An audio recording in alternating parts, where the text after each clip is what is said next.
And we're recording. All right, welcome back to Noggin Comics. I'm Nora, and that's Kyle. And today we have a artist creator interview with Evan Carothers of Woven Press to talk about his comic Toxx. So welcome, Evan. Hi. So if you watched our most recent video, we've been talking about Minnesota creators, and Evan is a Minnesota creator. But who is Evan, and what's your comic journey? Oh man, that's a very meta question. I don't even know if I know the answer to that. Yeah. Well, thanks for having me. It's fun to do this interview with somebody or somebody's close to home here. I think, especially in this day and age with everything remote and people all over the place, and especially comics, is such a distributed industry. I work with people in the Philippines and the UK and all over the place, and it's fun to talk to folks, 10 miles away from me. So, yeah. So I've been in comics for 2.5 or 3 years now, creating stuff. I've always been a long-term nerd, huge passion for everything nerdy. I did a lot of Dungeons and Dragons, still do. I started a side business 7 or 8 years ago, creating tabletop gaming accessories. So I do 3D modeling for like home printing of miniatures and scenery and tabletop supplements and all that stuff. I've always loved comic books. And as part of the tabletop gaming stuff, I worked with artists a lot on concept art. I did a lot of world building, writing for different game systems and stuff. And one of the systems I had created or worlds I had created was a sci-fi universe called the Ignis Quadrant.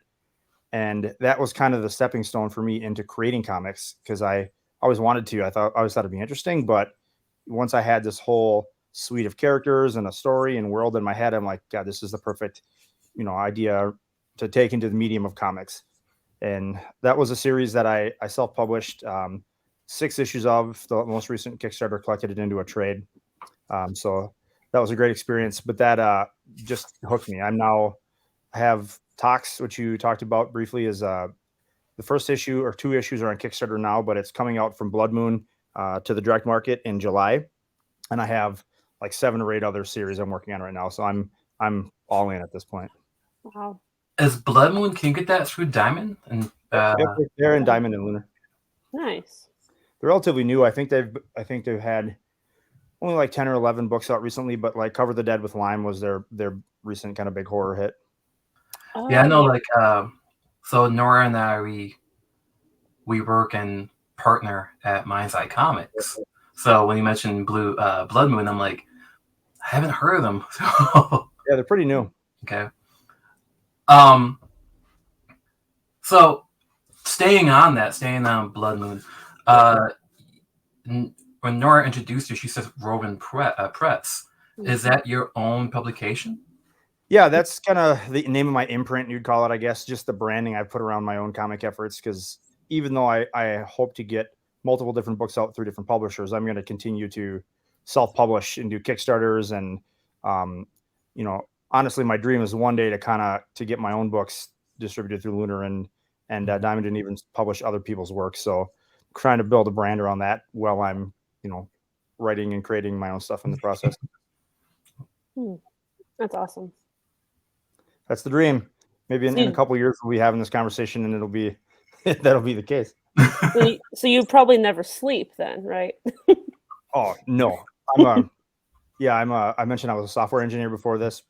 I started a couple software startups that I ended up selling. So I'm wired into my brain. I sleep like 3 hours a night, and I have a toddler right now too, and that doesn't help. Yeah, that's actually one of the things we had the notes here that we're going to talk about before. Went in, and I seen that you were a recent father, and I'm like, we need to talk about, does he sleep? So. Yeah, it ebbs and flows. I don't know if either of you are parents, but you have your good months and your bad months. Yeah, no, we've been together for like 6 years, but no kids. Comics are our kids. That's totally. That sounds easier than the alternative.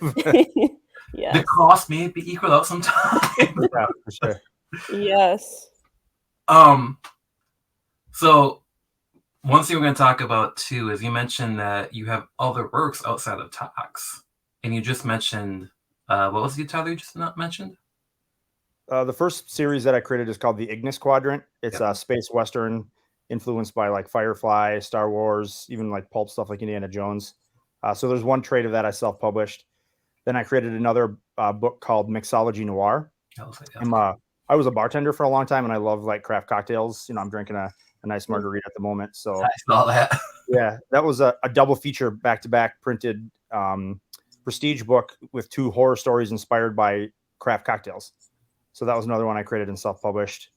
And I'm working on another volume of that, and then just a ton of other stories that are getting pitched to publishers right now. Wow, that's really cool. That seems like my type of book, by the way. I know Nora's into the sci-fi. I'm into the horror side. So. I mentioned this to you, but I'll send you both of them. You can check them out. Awesome. Yeah.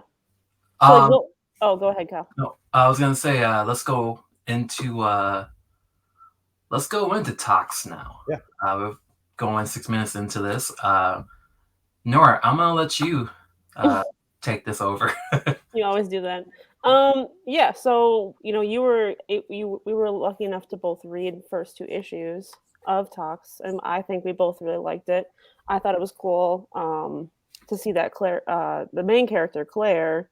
And obviously on the front page of the comic, she's pregnant and it's a post-apocalyptic story. So she's obviously like struggling and living through that experience. So that's probably off of your wife's own experience. But it's just cool to see like I can never relate because I have not had a child, but just to see a main female character who's vulnerable and trying to get through and keep living and, in this state that's not really normal. Yeah, exactly. Yeah. Yeah, I mean that situation you just described was the exact impetus and idea for the story. You mentioned earlier, Kyle, that I'm a new father, and we had our child right in the middle of like the worst part of COVID, which was like crazy because you couldn't even have a family in there. The doctors and nurses were wearing protective gear, and you could barely see their eyes, so it felt kind of impersonal. And we're like going through this whole crazy experience, and I'm like, God, can you imagine what this would be like if in like an actual hellscape or an apocalypse? How would that differ? And then that was kind of got the ball rolling in my head. And part of what the story is that for the last 30 years, humanity has been slowly beaten down by radiation from the sun because they ruin the ozone layer. So the whole species is sterile. So Claire's pregnancy is the first of our species for 30 years. So it's not only is she pregnant when she didn't expect that, and has to deal with all the, emotional turmoil of that, which is regular for any woman to go through that, let alone you're the only one in the world that's doing it and everyone's trying to kill you and your child is now a resource for all these different groups and just a lot of different emotional plights at play. Mm-hmm. So you said that the idea came from the pandemic. And when I saw the design of Claire, what was the influence for that design? Was that a design from you and your co-writer and the artist, or was that in your head to begin with? Yeah. So I worked with, so Ben Worrell is the series artist. He's a great artist. But the actual design of Claire, I had worked with another artist in advance to do some concepting for her. And actually the first version of her was made as a 3D model for printing for miniature tabletop gaming. But she's a short, petite redhead, which is the same as my wife. So she's very much a different hairstyle, but same hair color, very much influenced by my wife. So she's definitely killing a lot more mutants than my wife does. But that you're aware of.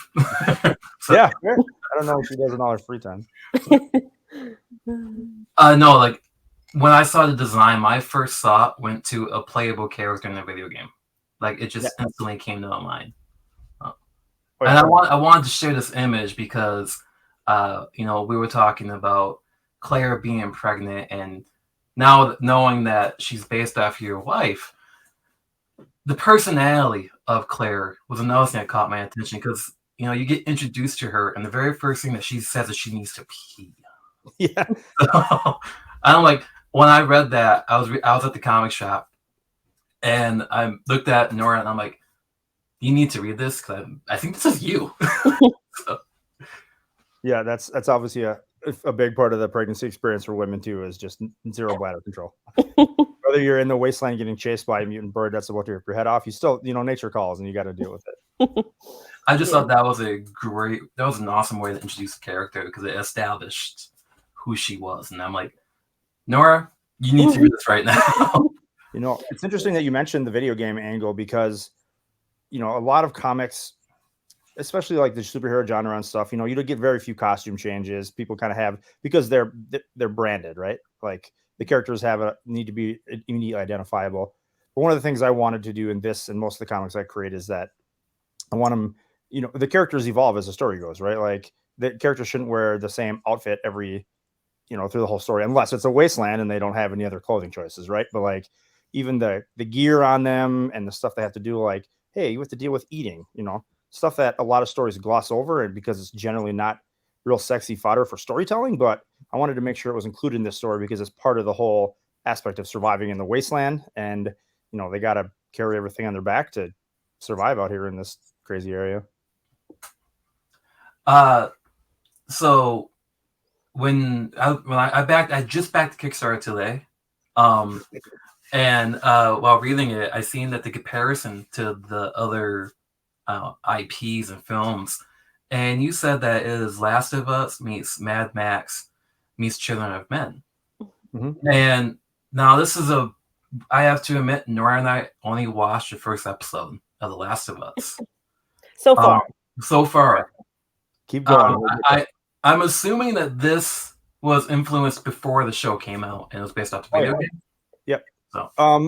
So it wasn't necessarily really influenced by much of like the storyline of the game, but one of the things I've always loved about The Last of Us, which is in the game in the series, is that it's a similar like end of world type scenario, but compared to other franchises like this, it really focuses more on the characters and the experiences that they have with each other, right? It's not so much about the fact that the world is a wasteland and there's zombies around. It's more about the fact that like there's these people, they have interesting backstories, like how do they interact with each other and how does that drive the story forward?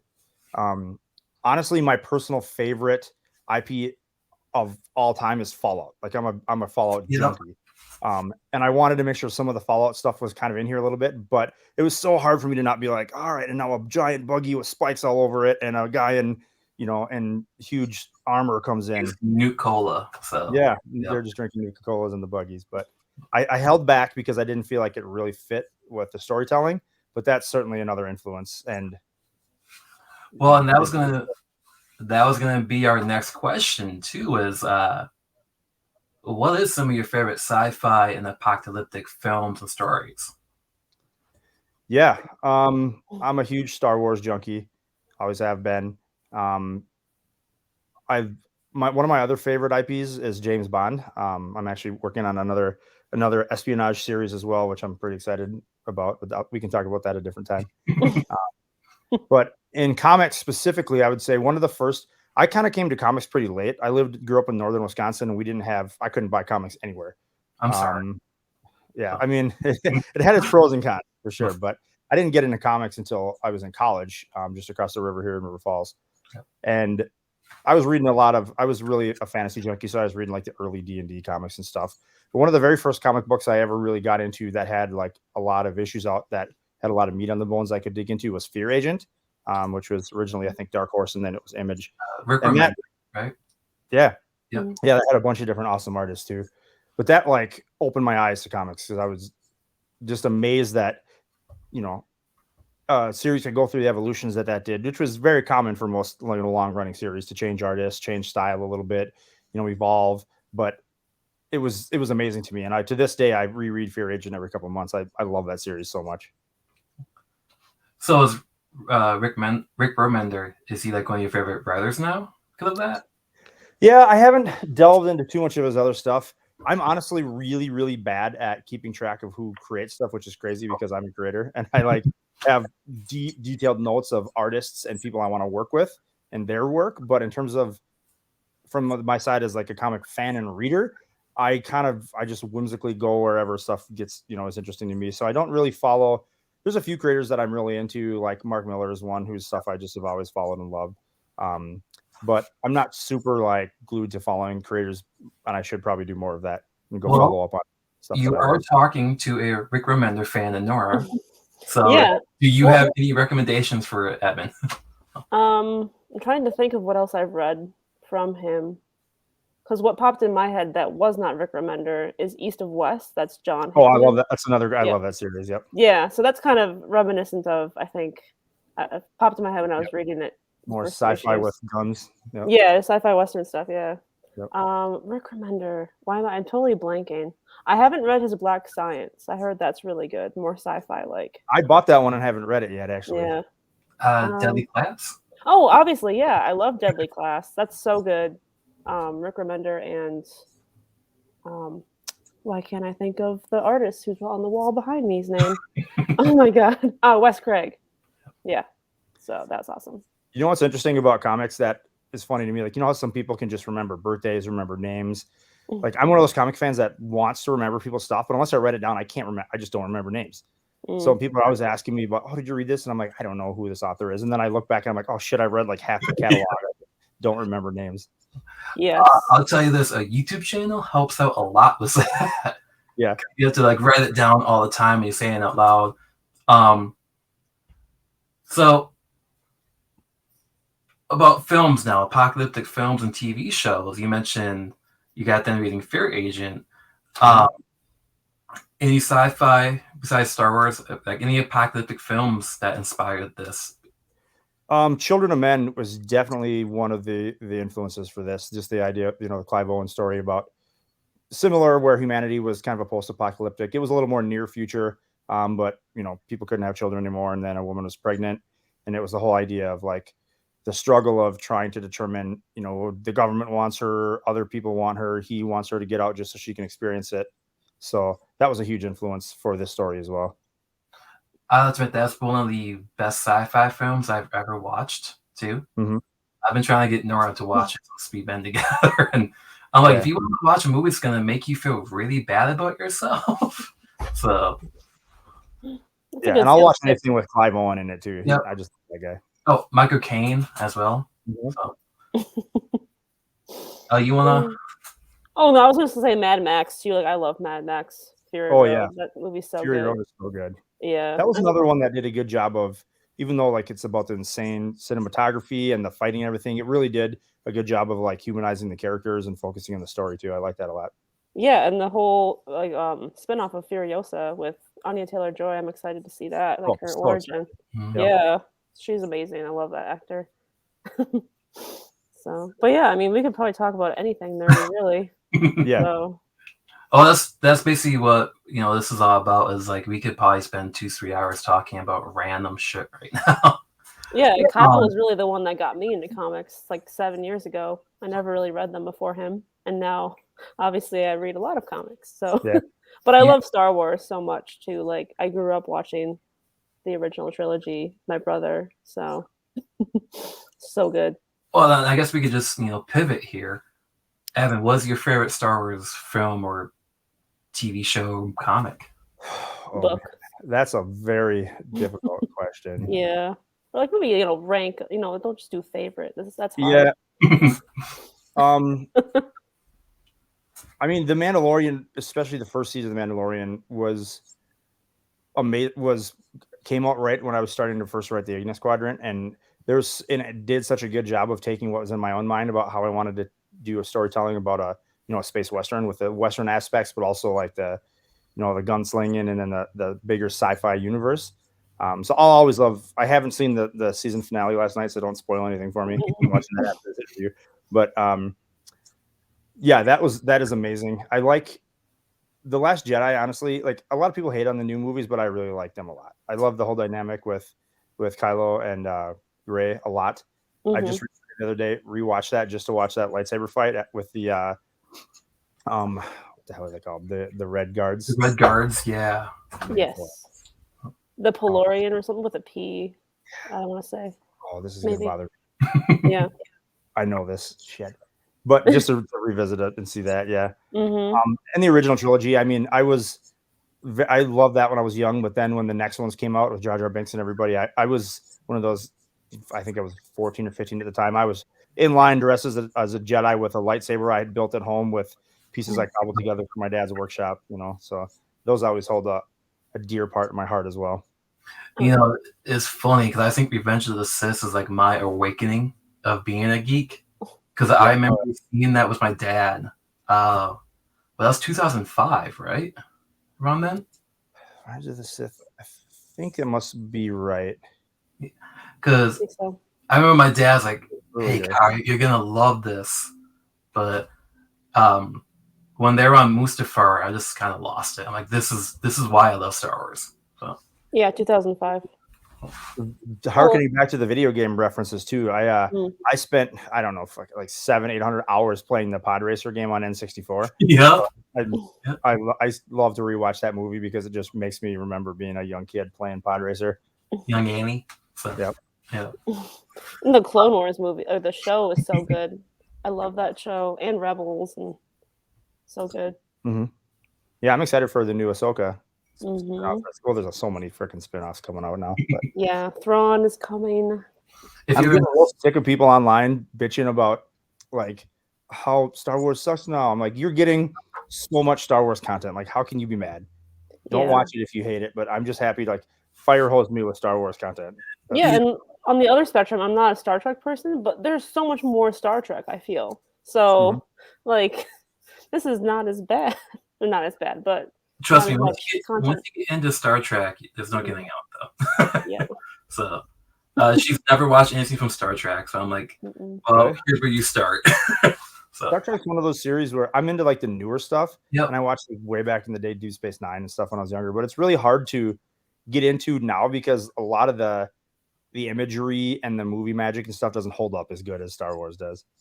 Yeah. Well, I know that J.J. Abrams, and he did Star Trek, and I'm like, that's the Star Trek you should be watching if you enjoyed the recent Star Wars films.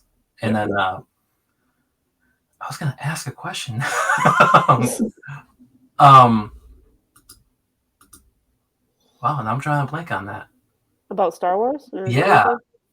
So, was there any influence in Star Wars in Toxx? I wouldn't say so much Toxx because I used up all my Star Wars influence in Ignis Quadrant. Like I said, I'll send you both a copy of that so you can check it out. There's a 160-page trade, so you can get it's pretty bite-sized, but it's good. You'll see all the influences.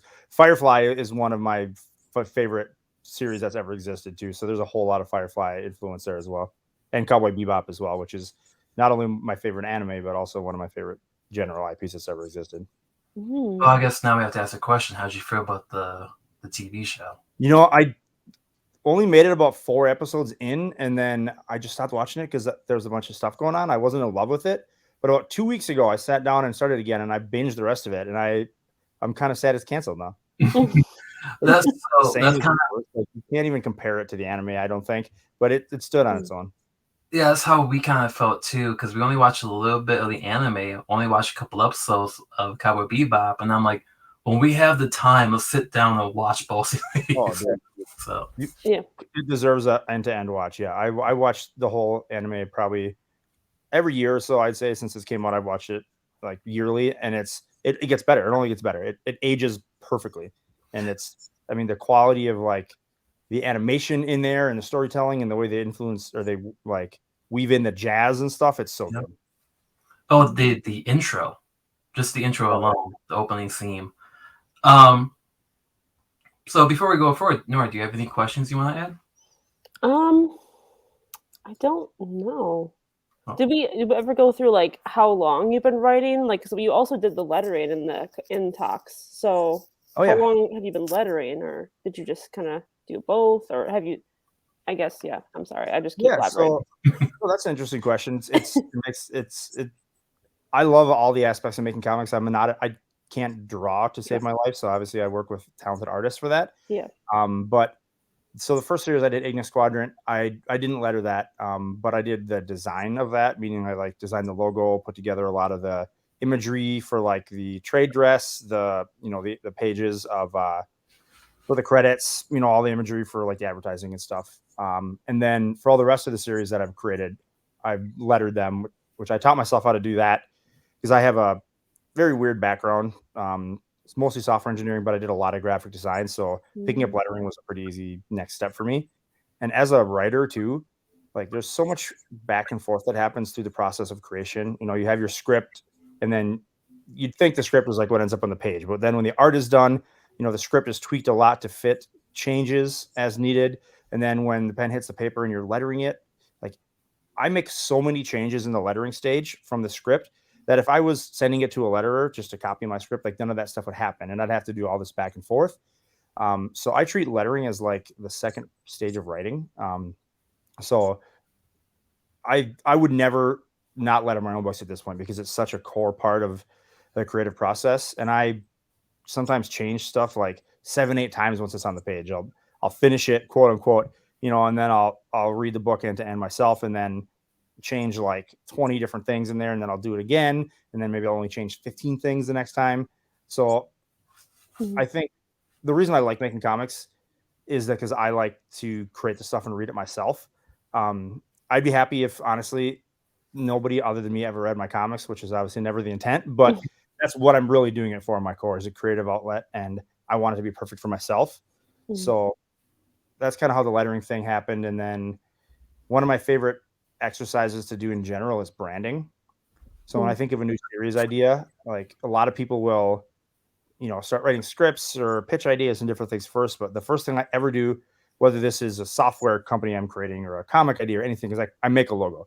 I have to brand it with a name and I have to do the logo design because then it has identity to me. And then I kind of use that to inform, the color pan or the color palette that I will tell the colorist I want to do, the style of the art, like everything comes from the initial imagery and branding that I do for a series. So that's, again, if I was just sending off my, name of my title to somebody to design a logo, like that wouldn't be part of the process.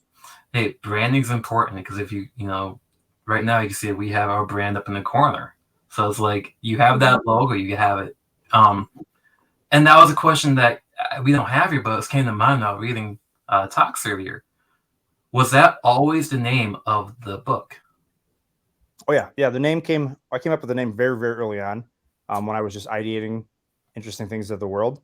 One of the things you obviously know because you read it, but we haven't talked about is that because there's this radiation constantly blasting the earth, people are getting irradiated and they will, untreated, they'll die within 6 months or mutate and, roam the wasteland as a mutant. So there's this process called toxing that was invented to basically save the human race that allows you to run your blood through essentially a machine that'll help clean it of some of the radiation and put, various antibodies and things in to help you kind of kick the bucket down the road and not mutate yet. So I was trying to think of a name for that. And that's where the toxing came from, which is obviously a play off of, detoxing and different things there. So yeah, Toxin. The name was on paper before the script was ever written and the logo was done before the script ever was written. Because one of the things that came to mind while reading it was rats too. And I'm thinking about that wouldn't have been a good title, but the acronym was perfect too. So yeah, I just stumbled upon that trying to think of random stuff one day. It worked out pretty good though. I'm kind of happy with all the way the world came together. And that was a challenge. Like there's enough post-apocalyptic stuff out there that I felt like if I was going to do it, I had to come up with something unique. Like I couldn't just be like, it's a wasteland, some event happened, here we are, figure it out. Humanity's dead. Like you have to, you can't just hand wave that stuff if the story is about, the people's experiences and why this whole thing happened and how it, changed them to be the people they are. So I had to fill in those gaps. And I wanted to make sure that there was aspects of it that were unique, which is, the toxing angle and the mutants eventually getting kicked out of civilization and that whole stuff. Yeah, see, I wasn't too sure if you wanted to dive that much into the book. So, oh yeah. So is there any? So this is a 5-part miniseries, right? Yep. Is there any desires to continue this for an ongoing or have any spin-offs? Yeah, so actually one of the things I have written and mostly finished that I haven't got out live yet is a webcomic, which is also designed from the get-go to be printed as a kind of a mini comic, mini in like a smaller form factor, but it's going to be a 45-page small comic. But I initially wanted to do that as like an interesting promotion strategy. I'm always, the marketer in me and the businessman is always like, how can I, do different stuff here? So when I do the issue 3 and 4 Kickstarter, which is going to be just before the direct market release, I'm going to start doing the webcomic releases, which is obviously going to be just posted for free and shared in different avenues, and eventually collected into a book that'll be perfect to sell at shows and as part of this project. But that's one aspect or one angle of it. And depending on how the direct market release goes, I'd love to do a follow-on. The story is designed for it, but we'll see what the publisher thinks and how it's received. Yeah, as both of us were just recently read it, there's characters already introduced that you're like, this guy could have his own spinoff. So. Yeah. I was just thinking too, like, could like the toxin part ever go wrong? I mean, it just kind of seems like a cool thing. I know, but then also, the Kickstarter process, like, because I work full time at Mind's Eye Comics. Eric, who owns the store, does a lot of similar work to you. You guys do. Like, you guys, yeah, everything that I'm like, Eric does that too. Nice.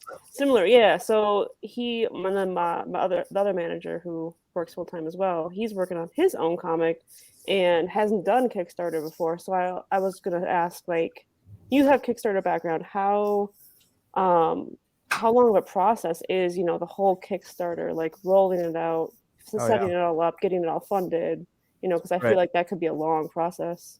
Yeah, I mean, I'm fortunate in that I have done I think this is like my 30th Kickstarter now, because I did all the tabletop game stuff in advance, which is a very different market, but same idea of like set up the campaign, try to get some pre-marketing, go through the process, have your nerves on end for the entire campaign period, which is the best part about having done so many of these, is that I'm not stressed out every time. But yeah, I mean, I had the advantage, I guess, of knowing that this was also going to be a direct market release. So I still had to do all that, a lot of that work anyway, put together the marketing stuff, finish the book, like do all the variant covers. But it's there's a lot of resources out there about that. There's a podcast entirely dedicated to, self-publishing comics on Kickstarter. And it's an interesting time on Kickstarter right now, because, 2 years ago when I did the Ignis Quadrant, there was a lot less comics on Kickstarter. I'm sure this is an interesting topic I'd love to ask you about after this question too, but a lot of people that buy comics in the direct market don't even look at Kickstarter. They don't know about any, they buy stuff from their store, and that's all well and good, but there's a whole lot of books that they're never ever seeing. So, I think publishers think of that too, right? There's a lot of publishers. Blood Moon is one, obviously. Scout is doing this, like Band of Bards. A lot of publishers are now doing Kickstarters, then direct market releases, under the assumption that they're not cannibalizing the business on either side of that for the most part. So, but what that also means is that Kickstarters become very accessible, and there's something like 3 times as many comic Kickstarters running simultaneously now than there was 6 months ago. So, a lot of people are, shooting their shot and wanting to say, like, I want to create a book. I can do it. I can, get together with an artist, or I am an artist, and make a comic book, which is wonderful. But it also means it's very difficult to get mind share compared to what it used to be. So the process, and what you don't see a lot of, is the marketing, like all the random Facebook groups you're posting in, and the Reddit channels, and trying to build a newsletter list. And, it's not just throwing it on Kickstarter and hoping, crossing your fingers. Right. But if you can make a comic book and you have the ability to like do all that creative stuff and put it together, you can do a Kickstarter. You just making more marketing graphics, doing the calculations to make sure you can print it and ship it. And that's, I'm oversimplifying this, but if anyone really wants to do it, they can do it. I mean, honestly, we discovered each other because of, the comic exchange. He posted about Toxx on that. I'm like, hey, what's this local creator doing right now? But yeah, I've seen you too. You've been on, other channels right now talking about the book as well. And, how important is that to be on YouTube as well as going to other chats and posting your stuff? Social media. Oh, man. Yeah, it's everything. I mean, social media is weird too, especially in the last 6 months. Like, there's a lot of talk, not just about comics, but in even other circles that were in like the downhill of social media, like the big social media heyday, right? I don't even know what networks like the young cool kids are on these days. I don't know, because apparently like Instagram and TikTok and that stuff's not even cool anymore. Snapchat's on it. I didn't do any of that shit. I don't even know. But So it's important, but it's also declining. Like a lot of people that have been really successful in comics are saying the move now is more about building your own presence, like your own website, your own newsletter list, so people can like stay on your platform. But it's still important to build an audience, right? Like you got to go where the fans are and where the possible customers are. And that's, there's a lot of great comic groups on social media. So it's as important as anything. Mm-hmm. Even like local conventions too, excuse me, or like tabling or, putting flyers out at shops or putting flyers anywhere, like, anywhere that has tables or places where you can put things for people to grab is important too, I think. Yeah, I have a whole plan to go to all the local stores that I like and try to see if there's like, they can do like, are interested in selling local books or do consignments or anything. And every time I've been able to, or wanted to do that and plan to do it, my kid's gotten sick or something. So I haven't done it yet, but I'm excited to do that. And there's a lot of good local shows coming up in the next year that I hope to be at as well. Yeah, that was actually a question that I was just going to ask. Is there any shows that you have, said you can be at in the next year? Yeah, I haven't confirmed anything yet. I forget the name of it. What was the one that was just in November? Twin City Con? Twin City Con, yeah. So I had a table there at Artist Alley. And I'm hoping to do that one again. And there's a couple other smaller ones coming up that I hope to be at as well. Just trying to figure out logistics. But if it can work out, I want to be at every con within 100 miles of me for the next year. Nice. Well, just to drop a little hint, if you want to, July 22nd is the Comic Exchange show. Yeah, I think there was there one last month, or when was the last one? So we had one in, I think it was March was the last one. So yeah, last month. And the next one's going to be in July.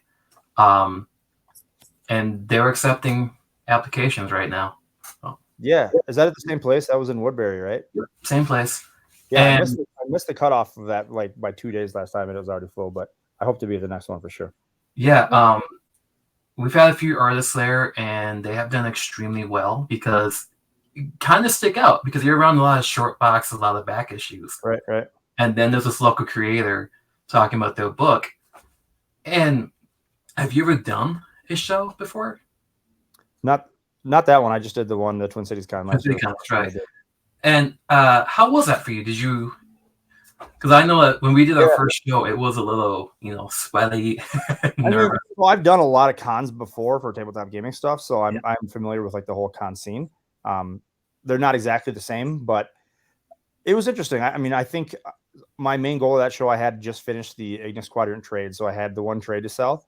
So basically, every message I had was like, "This is the one book I have. Buy this book."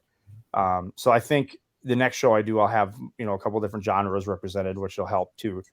But that was an interesting show. I think I've been out to a lot of these other fan expos and different shows around the country too, and it's the fan expo type shows where there's like a lot of autograph signings and stuff. You get just such a weird cross section of people in a good way, because obviously it's great to bring all the fandoms together, but I don't feel like there's a lot of shows that have the core comic audience like there used to be. There's a lot of people there that are there for anime and cosplay, and seeing people for autographs, which is again wonderful, but I think there wasn't the demand in Artist Alley. And I saw this for other like way more successful than me professional people that were there too. I don't think they got the demand that they had expected. Yep. Oh yeah. I was talking to the same show Larry Hama was at. And I actually got a chance to actually talk to Larry Hama because he was so, no one's at his table because no one was really there for the comic books. And the coolest thing is in June we have Minnesota Con coming up too, and their agenda is to have a show at the convention center that is strictly based on comic books. So yeah, I know I missed the cutoff of that by like 2 days too. I was like, God damn it. So back to Toxx. What was it like getting the creative team together? Yeah. So that's an interesting process, not just for Toxx, but in any book, right? So I had reached out to a couple of different people to try to find an editor. I'm a huge believer in having a good editor on the project based on the advice I was given by, other people.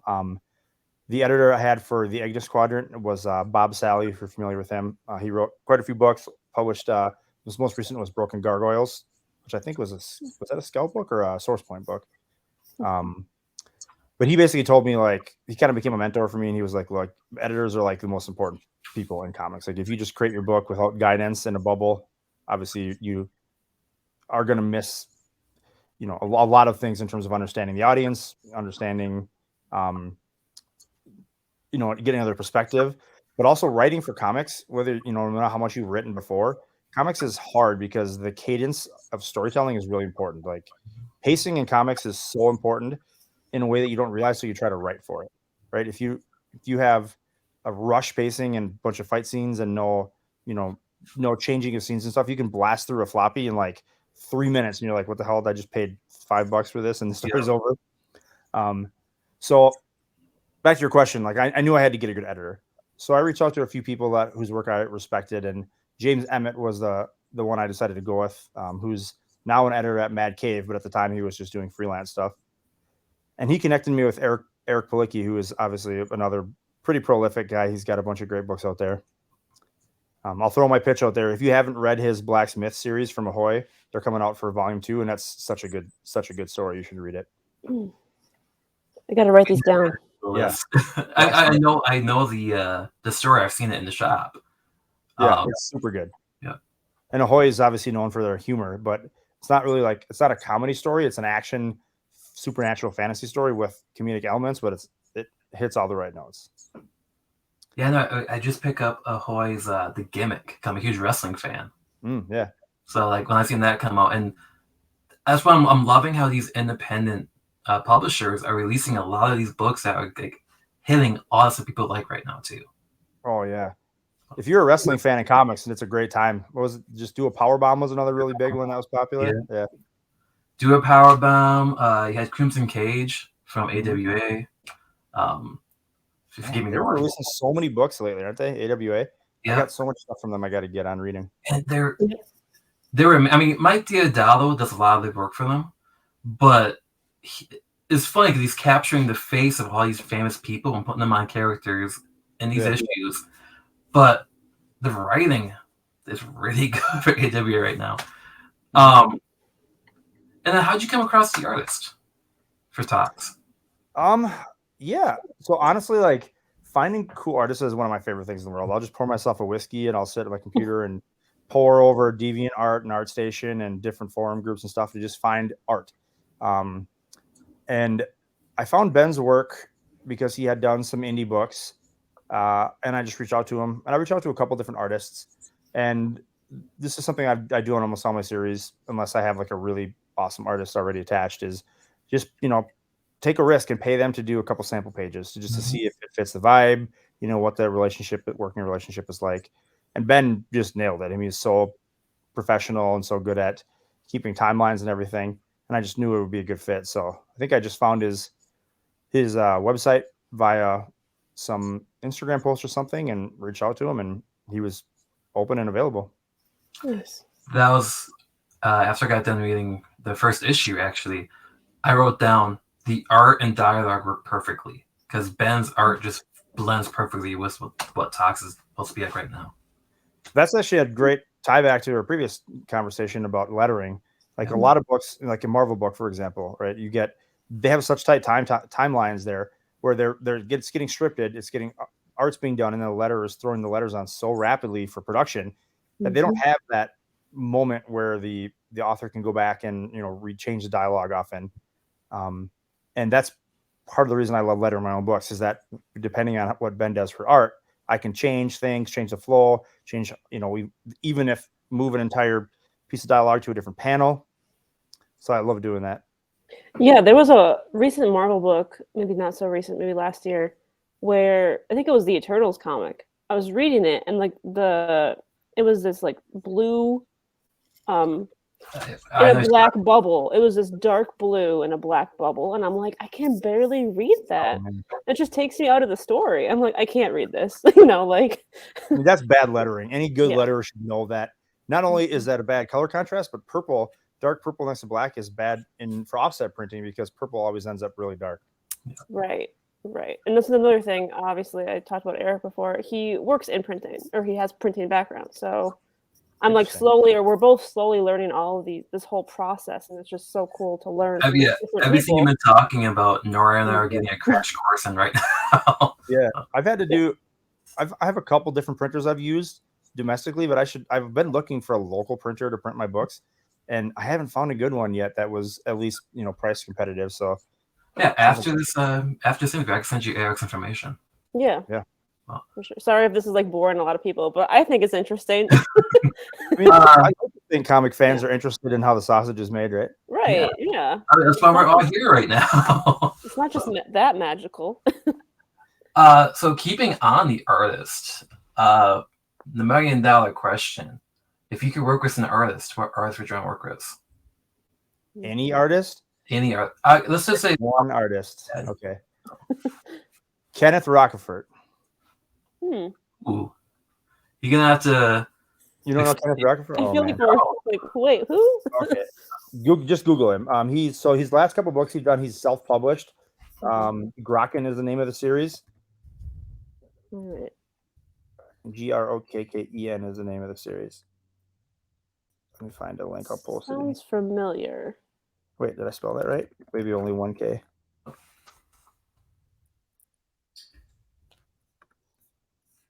So Kenneth is an amazing artist. I'm trying to remember some of the previous stuff he's done that I can reference you know. But he's Grokken is like the level of detail he puts into this stuff is absolutely insane.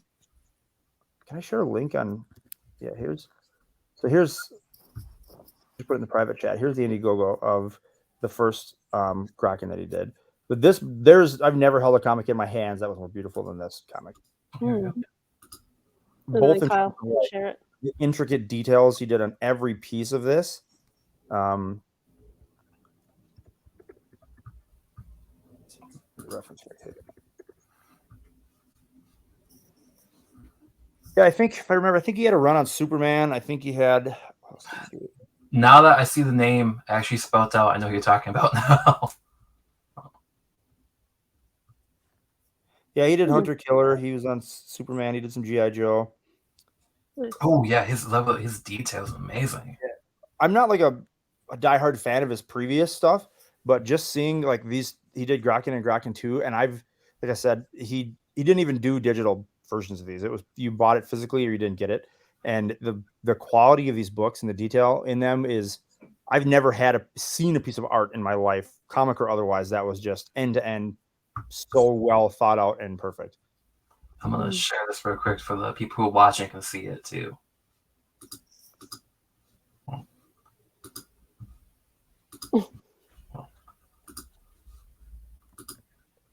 So this is what we're talking about right here. Is this same guy right here?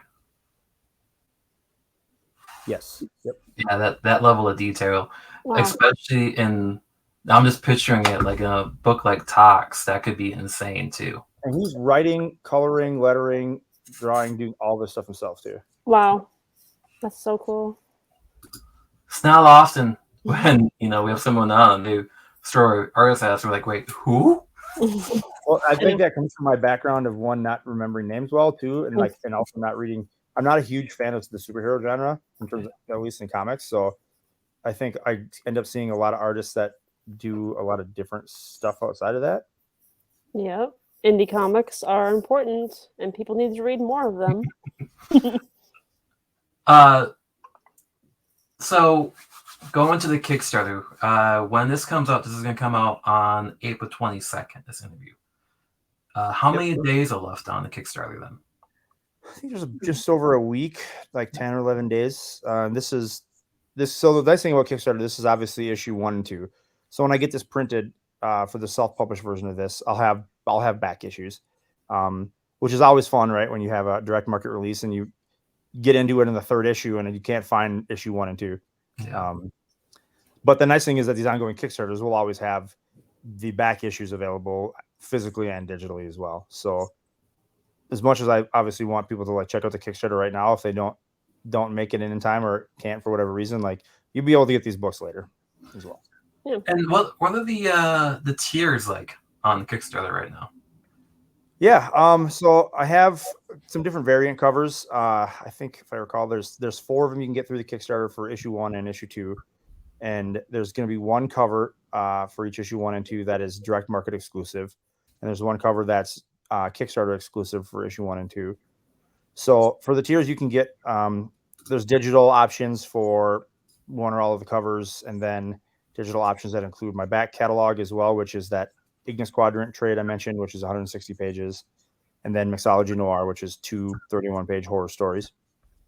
And then there's physical versions, so you can get issue 1 and 2 with your favorite cover. The same artist did the cover for issue 1 and 2 for most of these in terms of like how I group the covers. And then you can obviously, for the collectors out there, you can get full cover sets and then options for the back catalog as well if you want to snag any of the previously created stuff I did physically. Nice. And you just mentioned that if you can't get it on Kickstarter, Blood Moon's going to be releasing it. Do we have a direct market date? July. It's July 16th, but I haven't 100% confirmed that. I'm hoping that's still going to be correct, but I'll be posting more about that on social media and sending out emails and stuff to shops to check it out as well. Yeah, but still the summer, which is close and exciting. Yeah. The nice thing is, so obviously 1 and 2 are getting Kickstarted right now. I have issues 1, 2, and 3 are completely finished. 4 is 50% finished, and 5 is scripted and going to art next month. So, you know, the cycle of production is pretty long for the direct market, right? Like, but publishers want you to have at least 2 or 3 issues done before they'll even do the first issue release, so they don't miss like 4 or 5 in terms of like the monthly cadence. But we're going pretty fast, and I'm pretty excited about how the series is coming together and how the whole 5-issue arc works as well. Nice. So will it have like an ending, or will it be kind of open-ended? Or I mean, I guess we'll have to wait and see. Yes and no. There'll be you'll get some closure, but the door's definitely getting left open for ongoing stuff. Nice. Which I feel like is how a lot of series do it. But I'd love to keep playing in this sandbox for a while, so we'll see how things go. Nice. So would you ever like to see this adapted into a film or a video game, a TV show? I mean, if any creator ever says no to that, I'm wondering about their motives. But yeah, I mean, I think it'd be great. I honestly think anything I ever create, I would love to see adapted into any other media. But who knows? There's a post-apocalyptic wasteland, whether it's zombie or Mad Max style stuff, is kind of in the zeitgeist right now. So I'm sure we'll see a lot more of that in the next couple of years. Oh yeah. It may be Last of Us, but while reading this, I mentioned earlier about Claire's design, how I had that video game design to it. Mm-hmm. In my mind, I kept going back to, this has such a Last of Us or even like Uncharted vibe to it. Mm-hmm. Sure. Yeah. On that note, please continue watching The Last of Us. It's so good. Oh yeah. Well, we got to Ted Lasso first, okay? So. Yeah, Ted Lasso is also so good. I know that is good. No, and we don't want to take up all your time either. I know we could probably talk forever, but just I'm just sitting here drinking a margarita. I got nowhere to be. Yeah, one of my coworkers was giving me crap too. Oh, one of my coworkers was like, "You got to keep watching Last of Us." I'm like, "I know." So I don't know if this will sell it to you, but I'm like the most diehard fantasy fan that's ever existed, and I love Game of Thrones. I read all the books. Like I started reading them when I was very young. Last of Us, and I didn't even play the game that much, so I played it a little bit, so I wasn't like, I gotta watch this because I love the game.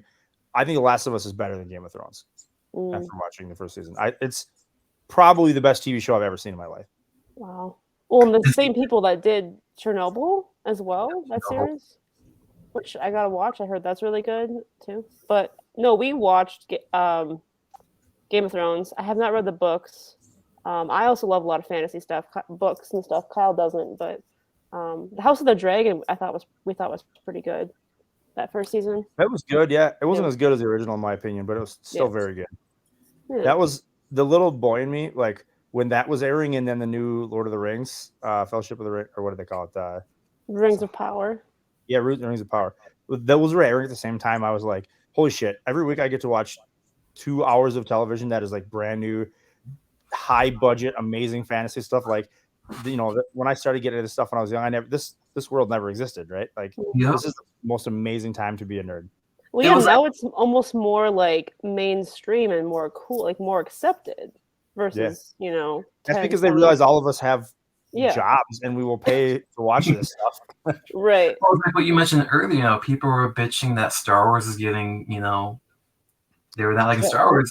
And I'm a huge Kevin Smith fan because what he did was Comic Book Man and his podcast. And he made a comment. He's like, growing up, we didn't have any of this, so we should stop our bitching and enjoy it while it lasts. You had to wait like 3 years to maybe see a new Star Wars movie. Yeah. And then when the trilogy ended, whichever trilogy is happening at the time, you're like, is Star Wars done? Probably. I don't know. Now it's just like, you just don't complain. You just gotta wait 3 weeks for the next show. And then a new series comes out you forgot was even being made. Yeah. Oh yeah. Yeah. So always new stuff. Are you a Marvel fan too, like the MCU?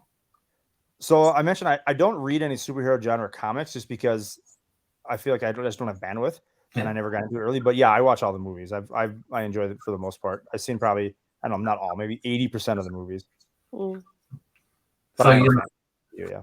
Well, it's funny because I was, Guardians of the Galaxy 3 is coming out, and it's been like on our mind. So every time I'm talking to somebody, I'm like, so what's your mindset about the MCU right now? So ironically, Guardians is about the only Marvel series that I actually feel like compelled to go read based on what people have told me. I think it sounds like it's very much in line with the kind of like almost space western kind of stuff that I like. Yeah. I think I would enjoy it. Yeah. Al Ewing, he's a writer who just recently got off of Guardians. His run was really good. Donny Cates was before that. If you're familiar with Donny Cates, it's typical Donny Cates. Who doesn't know Donny Cates and reads comic books? Like, even if you're not into superheroes, you got to know who Donny Cates is. Yeah. Right. Well, a lot of people don't like Donny. And, that's like, let's go some boxing now after I hear that. But he lets it be known that he is Donny Cates, though. So, Alan Moore did the same thing, though. Mm-hmm. So, yeah. But we're coming up on an hour. So one thing I was gonna, because you sent this to me, and this is very interesting, was you sent a pitch to me, and it was the last couple of minutes. If someone hasn't been sold yet on Toxx, what would be your elevator pitch for it? Yeah, so the tagline I came up with is that Toxx is a story about what it means to be human in a world that left humanity behind long ago. So that's the tagline. The kind of the synopsis pitch is the story is about a wasteland where humanity bombed the ozone layer and the earth is getting destroyed by radiation and humanity's sterile. And a woman, one of the youngest women alive, becomes pregnant. And the story is about her journey, learning about what that means to her, what it means to the rest of humanity, and kind of what it means to carry that into the next step of her life. I mean, it sold me, so. And that sounds like it's just about pregnancy, but there's mutants, there's action. Like it's an action story with supposedly, self-described by me, highbrow storytelling. No, it hooks you in. Like there's not a dull moment. So. And I'm not sure if you've heard this comparison yet. While reading it, Nora and I both said it has a little dash of saga to it. That's about the best compliment you could give me. Well, mainly when she said all right away, when she was like, "I had to go pee," it kind of was like an Alana line, like right for sure, yeah, straight the dialogue, because there's moments that there's humor there too, right? Yeah, and I'm like, this is such a dark book, or dark subject, but yet you have this like saga humor to it. What's interesting about that is one of the things I say about this book is that it didn't have to be post-apocalyptic. It could have been sci-fi, it could have been fantasy, it could have been a period piece. Like it didn't. The story could have existed a lot of different ways. There would have been different angles on it, but that's true of Saga as well, right? Saga didn't have to be a sci-fi, right? But it is awesome that it is a sci-fi. But that story is about the people in it and the thread of the stories, right? Not necessarily about the sci-fi world. That's just a fun bonus. It's almost like everything in one, though. Like like sci-fi, fantasy, romance. Oh yeah, they jump all over it in a good way. Yeah, exactly. So Oh, so good. I mean, I haven't read Brian K. Vaughan, I love, but I have not read his Y the Last Man. I heard that's really good. About, I think it's about, isn't it like the last very last man? Yeah, he's the last man on the earth, essentially. Yeah. So maybe some similarities, but you know. Yeah, that's an interesting one too, because obviously this dude's by himself, but it's a lot about like flashbacks into him understanding why he got, why he is the way he is, and a lot of like character stuff, not just about the situation, right? Right. Yeah. So I have a huge pile of to be read, and that's one of them. So it's all Brian K. Vaughan for you. Yeah. So for those who are watching, where can they find you at, Evan? Yeah, you can check out the Kickstarter, and eventually more info on the direct market release and everything at Toxx, TOXX, that's specifically the URL for that. Otherwise, I'm at Woven_press on most social medias. Let me just confirm that, because I suck. Yeah, we can put a bunch of that stuff in the description of the video when we post it. Yeah. Yeah, Woven_press is my Twitter and Instagram and my Facebook. And that's pretty much it. Sweet. Well, it was awesome having you join us. Like, we both loved Toxx. We backed it, and honestly, man, I think you're gonna have this backed us in a couple of days because it's such a great title. Yeah, everyone tell everybody you know, right? Well, hopefully I'll meet you both in person at the shop one of these days. I got to swing into some books and. Yeah, for sure. But thanks, Evan. And wow, excuse me, I lost my words there. Just been talking for a long time. So yeah, but once again, thank you, Evan, for coming on. Toxx is going to be in the description. Back that. There's going to be a lot of good shows coming up in Minnesota. Hopefully, Evan, you're going to be at some of those too. If not tabling, maybe attending too. Oh yeah. But until then, have a good night and read a comic book.